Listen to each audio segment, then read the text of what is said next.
There are many things passed down from father to child that are not seen with the eye. We speak often of genetic traits, of the color of eyes, the strength of jawline, the frame of the body, but these are only the surface. There is another inheritance, one that moves in silence, that shapes how you carry yourself, how you breathe in the world, how you respond to love, to fear, to failure. This inheritance is not made of cells, but of energy, behavior, and unresolved stories. It is passed not through DNA, but through presence and absence, through words said and left unspoken, through gestures of care or withdrawal.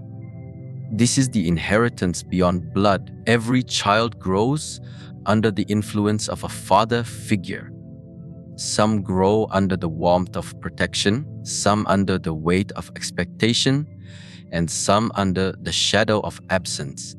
But all are shaped. If your father carried unspoken pain, you absorbed its echo.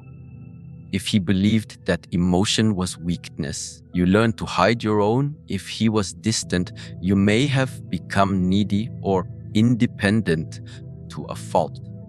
If he was aggressive, you may have feared confrontation or inherited his fire. Even if he tried his best, what he carried within was transferred, because energy does not lie. Children feel what is beneath the surface. Long before they understand language, they understand vibration. They feel tension. They sense when a smile is masking something. They adapt to survive in the emotional climate set by the father. It is easy to believe that your reactions, your patterns, your choices are entirely your own. But if you look closely, you may begin to notice echoes of your father's tone in your inner voice, echoes of his fear in your hesitation, echoes of his strength in your silence, the way he handled pressure, the way he treated your mother, the way he dealt with failure. These become imprints.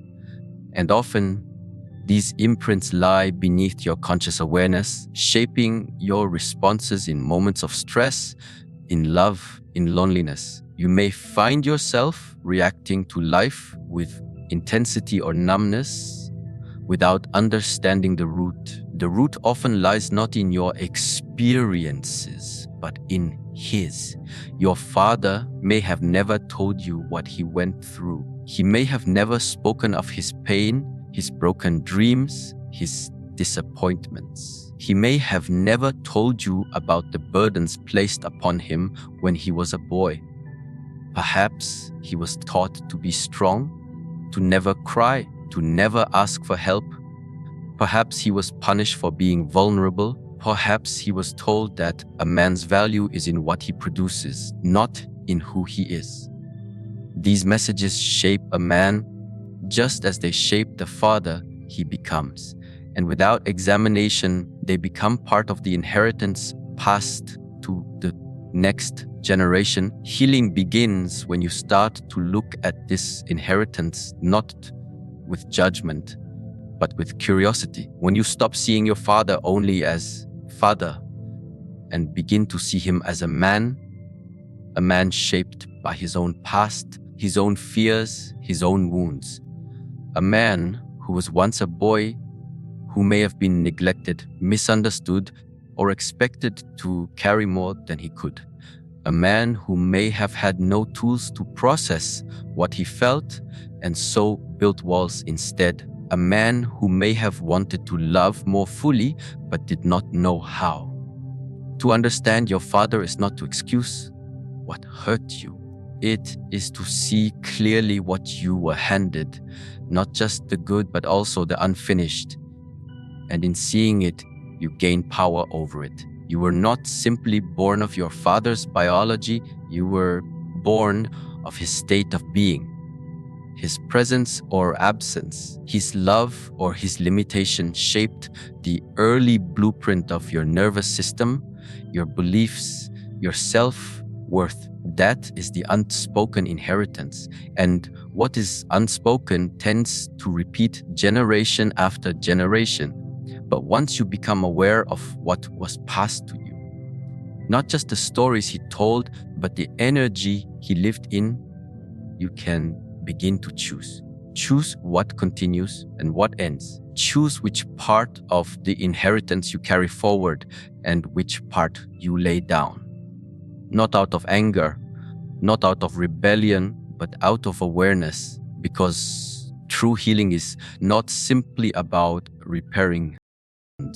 It is about understanding what shaped them in the first place. To understand this inheritance is to recognize the silent forces that shaped your becoming. It is to listen not just to what your father said, but to what he could not say. It is to see how your path has been entangled with his, and to slowly begin the work of untangling, not to separate in bitterness, but to liberate in clarity. Because healing is not a single act, it is a process of seeing with new eyes, of touching the invisible threads that connect your behavior to his experience, and his experience to those before him. When you begin to witness this chain, you realize that you are not just a link in it, you are also the key to change it.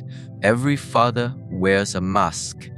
Sometimes it is the mask of strength, other times it is discipline, control, silence, or sacrifice. This mask becomes the image a child comes to accept as truth. The father becomes a role, a provider, a protector, an authority, a rule maker. But few children ever come to know the man behind that mask. They see the father in his function, not in his humanity. And because of that, much remains misunderstood, misjudged, and misinterpreted. Healing, especially deep emotional healing, does not happen by resisting or blaming the father you experienced. It begins when you look closer and try to understand the man behind the mask, the man who lived behind the expectations of what a father was supposed to be. Fathers are born into roles just as much as they are born into families. From a young age, many men are taught to bury their feelings, to solve problems instead of express them, to provide instead of connect. They are often told to be strong even when they are breaking, to lead even when they are lost, to remain composed even when everything inside them is trembling. This becomes the armor they wear. And as children, we grow up watching this armor, mistaking it for the whole person. We think the father is always in control. We believe he doesn't feel fear. We assume he knows what he's doing. But beneath that outer layer lies a human being with fears, regrets, longings, and unspoken stories. The danger of only knowing your father through his mask is that you begin to take his behavior personally. When he is distant, you assume it means you're not important. When he is angry, you think you're the cause. When he fails to speak affection, you interpret it as lack of love. But in truth, his behavior often reflects his own battles, not your worth. He may have struggled to connect emotionally because no one ever connected with him. He may have spoken harshly because that was the language of discipline he received. He may have worked endlessly, not because he didn't care about you, but because he believed his value was tied to what he could provide. Until you see the man, you remain stuck reacting to the mask. To begin understanding your father is to begin peeling away the layers of performance and protection that covered him. Ask yourself not just what he did, but what shaped him. Who was his father? What did he learn about manhood, responsibility, emotion, What were his dreams before they were crushed by reality? What pain did he carry silently for decades? What part of him did he have to kill in order to survive in the world he was born into? These are not easy questions, but they are necessary ones, because until you ask them, you will continue to hold expectations towards someone who was likely broken long before he became your father. Many men live entire lives without ever speaking their truth. They carry trauma in their backs, pain in their silence, love in their eyes that they don't know how to express in words. They show care by fixing things, by giving advice, by working hard, by staying up late when you're sick. But they may never say, "I love you," because no one ever said it to them. They may never admit they are scared, because vulnerability was punished, not welcome. And as children, we miss the subtle ways love was shown. We only see what was absent. We only feel what we needed but didn't receive. But if we begin to look deeper, we may realize love was always there. It was just buried under the weight of unprocessed pain and outdated definitions of masculinity. Understanding the man behind the mask also requires humility. It means accepting that your father may have failed you, but not out of cruelty. Perhaps out of ignorance, limitation, or inherited dysfunction. He may have never been taught how to nurture a child's heart. He may have thought providing was enough. He may have confused obedience with respect, and if he was never taught how to listen to his own inner world, how could he possibly help you navigate yours? The hurt you experienced is real. The confusion, the resentment, the longing, they are valid. But healing begins not with accusation, but with insight. Not with denial, but with compassion for a man who was likely never shown another way. As adults, many carry the wounds of a father who never truly saw them, heard them, or accepted them. But perhaps he never saw himself clearly either. Perhaps he was too busy trying to be what the world demanded of him. Perhaps he wore his mask so long he forgot who he was beneath it. And now you have the opportunity to look beyond that image, to see the trembling hands behind the firm grip, to hear the unspoken apology behind the gruff silence, to recognize the fatigue behind the hardened face. Because only when you recognize the man behind the mask can you begin to release yourself from the pain that mask caused. Only when you meet him as a man, not a symbol, can the past begin to soften. Only then do you stop waiting for something he was never taught to give and begin giving it to yourself. There are many ways a father communicates. Some are clear, through commands, through instructions, through expectations. But perhaps the most lasting are the things he never said. In every home, there exists an atmosphere, a tone, a vibration that exists beyond words. Children, long before they understand language, learn how to interpret this energy. They become fluent in silence. They learn to read tension in shoulders, the pace of footsteps in the hallway, the subtle shift in a father's gaze. And when words are not used to explain love, reassurance, or support, a child creates their own meanings. This is how the unspoken becomes your inner voice. You may have grown up in a home where your father rarely expressed his emotions. Perhaps he didn't tell you he was proud of you, even when he was. Maybe he never said, "I love you," even if he tried to show it in other ways. Or maybe he was absent altogether, physically or emotionally. What remains unspoken in such a home creates confusion in a child's heart. The child begins to wonder if they are lovable, if they are good enough, if their feelings are valid. And when those questions remain unanswered, they sink deep into the unconscious. They take root. They become quiet beliefs that whisper themselves again and again over time. This is how the language of your self-worth is written without a single word being said. What is absent can sometimes be more powerful than what is present. When affection is not expressed, when vulnerability is not modeled, when safety is not felt, a child begins to internalize these gaps as personal faults. A child does not say, "My father did not know how to connect emotionally." A child says, "Something must be wrong with me." That belief is not logical.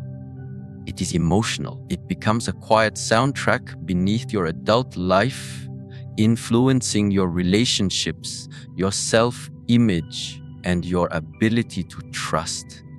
The way your father withheld or avoided shaped not only how you see others, but how you speak to yourself. When your father withheld approval, perhaps you began to strive for perfection. When he withheld presence, perhaps you learned to chase love even when it hurt. When he avoided emotional expression, perhaps you buried your own feelings, learning to numb rather than express. And all the while, the voice within you, crafted from his silence, began to take shape. It says, "You must earn love." It says, "Don't be too much." It says, "Stay strong even when you're hurting." These internal messages are not facts. They are inherited beliefs shaped by the emotional climate of your upbringing. They are the echoes of the unsaid. You may find yourself today struggling with doubt, with guilt, with shame that you cannot trace back to any specific moment. That is the nature of unspoken wounds. They are not tied to dramatic events or loud traumas. They are built quietly over time through a lack of nurturing, a lack of understanding, a lack of emotional dialogue. And yet they leave a mark just as deep. The absence of emotional connection is itself a kind of presence, a hollow, one that echoes through the corridors of your life long after left the house you grew up in. It is important to understand that your father's silence was not always intentional. Many fathers were never given the language of emotion. They were never taught to hold space for feelings, never encouraged to reflect inwardly. Some believed that emotion was weakness or that discipline was more important than connection. Some were too consumed by survival, responsibility, or their own unresolved pain. Whatever the reason, the effect is the same: a child left to interpret silence. And the child always assumes the fault lies within. To heal from this kind of wound, you must first recognize its existence. You must learn to distinguish between your true self and the inner critic shaped by emotional absence. You must become aware of the moments when your mind repeats phrases that were never said out loud, but felt constantly. Healing begins when you can say, "That is not my voice. That is the voice I learned in my father's silence." It is a process of reclaiming your inner space, of introducing new language, gentle, affirming, truthful, to replace the old scripts written by emotional neglect. As you reflect, you may notice patterns. You may see how you pull away from love the moment it feels too close. How you work tirelessly to prove yourself even when no one is asking. How you hesitate to speak your needs, fearing rejection. These patterns are not who you are. They are who you became in response to what you did not receive. To shift them, you must speak what was never spoken. You must tell yourself the things you needed to hear. You must become the parent to your inner child that your father couldn't be, not because he didn't care, but because he didn't know how. Learning to identify this internalized voice and distinguish it from your truth is a practice. It is not a sudden breakthrough, but a steady awakening. It requires presence. When you hear that inner voice criticizing, shaming, doubting, pause. Ask, whose voice is this really? Ask, what would I have wanted to hear instead? This is how you begin to create a new internal dialogue, one that is rooted in compassion, not criticism. One that supports your growth rather than mirrors old wounds. One that speaks clearly where silence once ruled. There is a quiet and deeply rooted belief that many carry from childhood, often without ever putting it into words.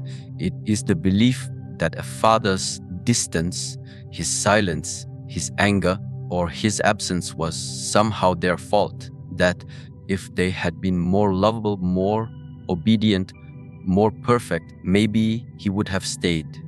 Maybe he would have listened.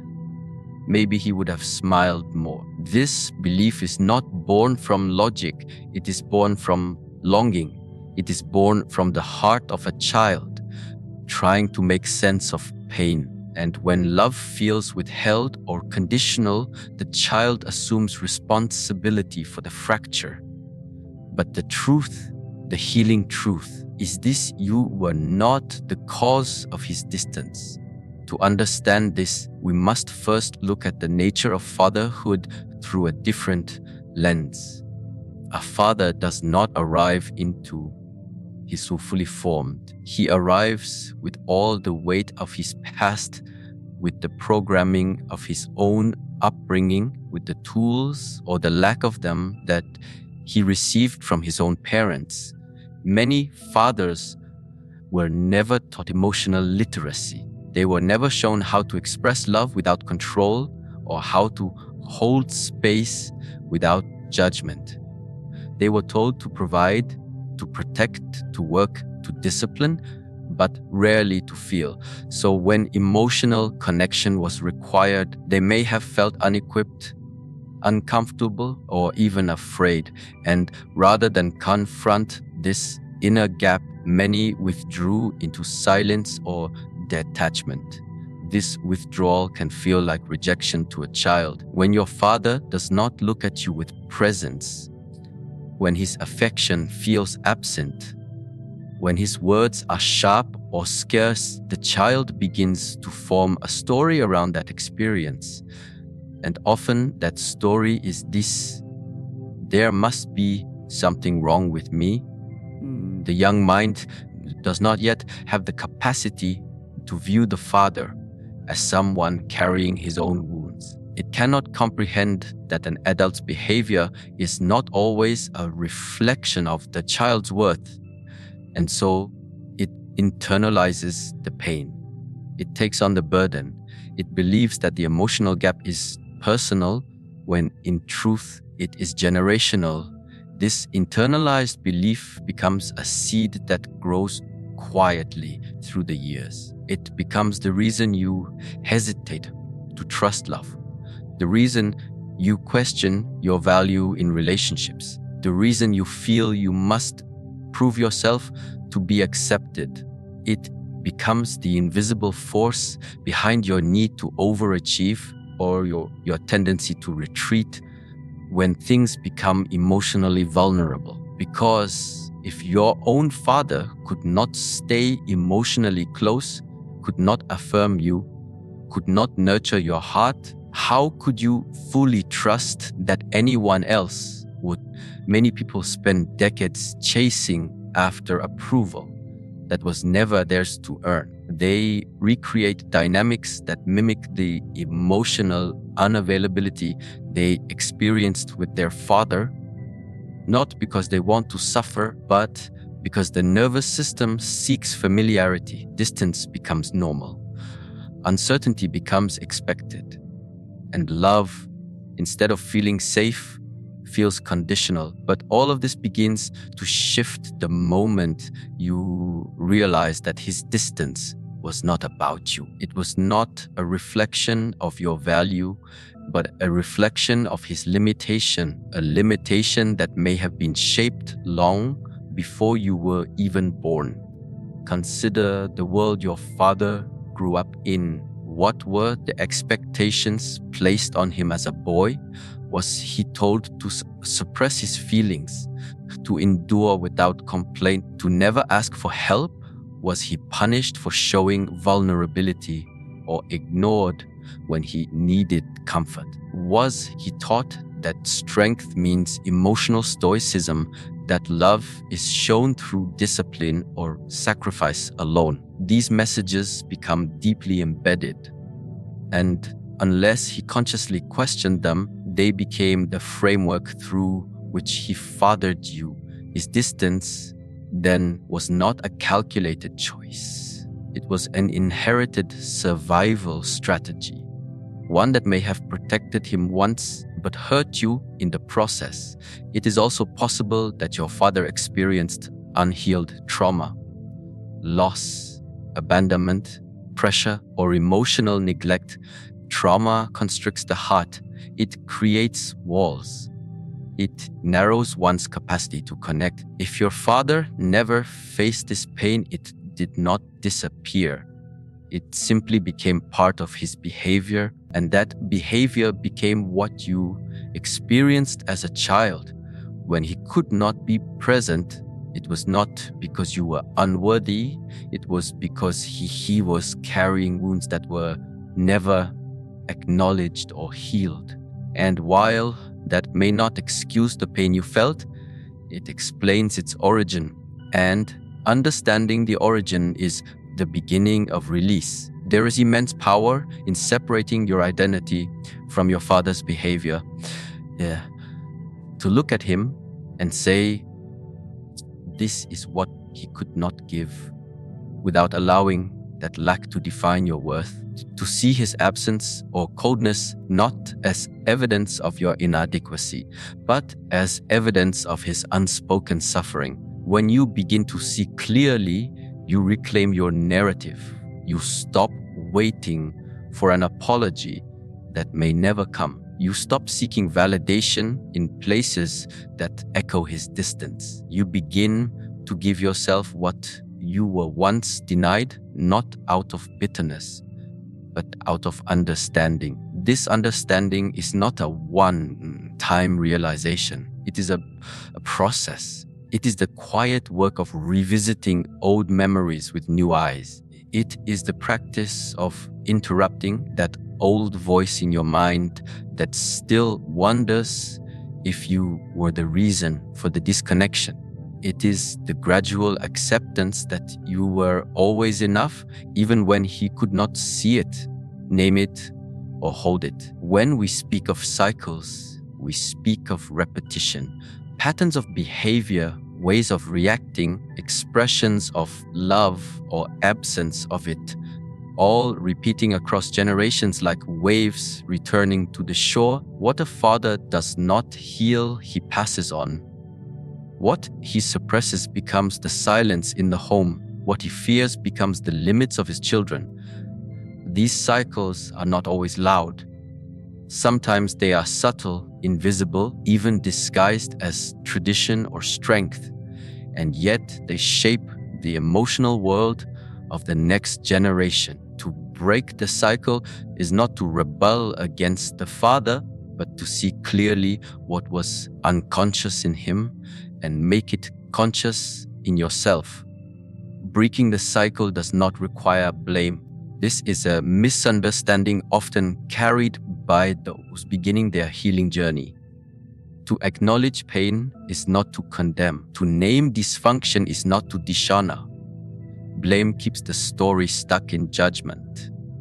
It keeps the heart tight, the mind closed, but the healing shallow. But clarity opens a new path. It says, I see what was past to me. I see how it shaped me. I understand where it came from. It does not deny the pain, but neither does it drown in it. Space for both truth and compassion. It holds the Father accountable in memory without hardening the heart toward him. Many of the behaviors you struggle with today, emotional reactivity, fear of vulnerability, distrust in relationships, chronic self-doubt did not begin with you. They are inherited emotional scripts. A father who believes that men must never show weakness will unconsciously teach his children to hide their pain. A father who equated love with control will pass on confusion between affection and obedience. A father who numbed himself to survive hardship may teach you to silence your own feelings. These are not personal flaws. They are learned ways of coping, surviving, and functioning in environments where emotional awareness was not safe or encouraged. When you begin to awaken to these patterns, there can be an initial flood of anger. Anger for what was missing. Anger for what could have been. Anger for the time lost believing you were the problem. This anger is valid, but you must decide what to do with it. You can let it harden you, or you can let it guide you. You can use it as fuel for blame or as fire for transformation. The difference lies in whether you allow the anger to blind you or inform you. Blame says, ruined me. Clarity says, he didn't know better, but now I do. Or the work of breaking the cycle begins inside. It is not about changing your father or getting closure from him. Some fathers will never admit their faults. Some are no longer alive. Some are still trapped in the beliefs that hurt them and those around them. Waiting for them to change is another form of being stuck. But you can change.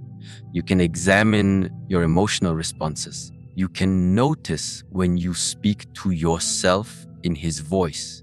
You can pause when you're about to react the way he did. You can offer yourself the validation he never gave. This is not about becoming perfect. It is about becoming aware. One of the most powerful acts of healing is to feel fully what your father could not.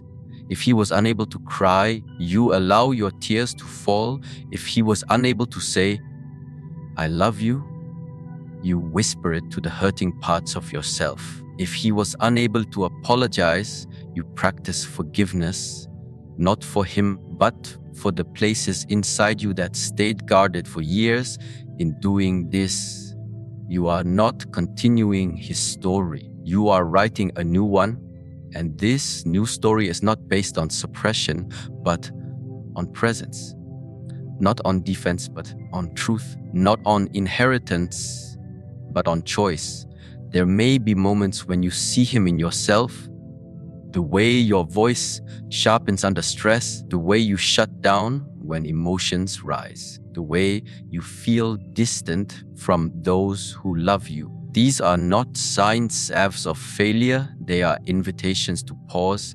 They are reminders of the cycle trying to repeat itself. And with awareness, you can respond differently. You can choose softness over silence, curiosity over control, compassion over criticism. And each time you choose differently, the cycle weakens. The inherited chain loosens. A new legacy begins. It is easy to romanticize the idea of healing as something final, something neat and resolved. But real healing is not a destination. It is a way of walking. It is choosing again and again to act from clarity instead of pain. It is meeting the inner child shaped by your father's wounds and showing that child a different way. You do not need to hate your father to heal from him. You do not need to justify his behavior either. You simply need to see him clearly, and in that clarity, see yourself clearly too. The cycle ends not when he changes, but when you stop letting his unconsciousness live through your choices. That is how lineage is rewritten, not with blame, but with awareness and gentle responsibility.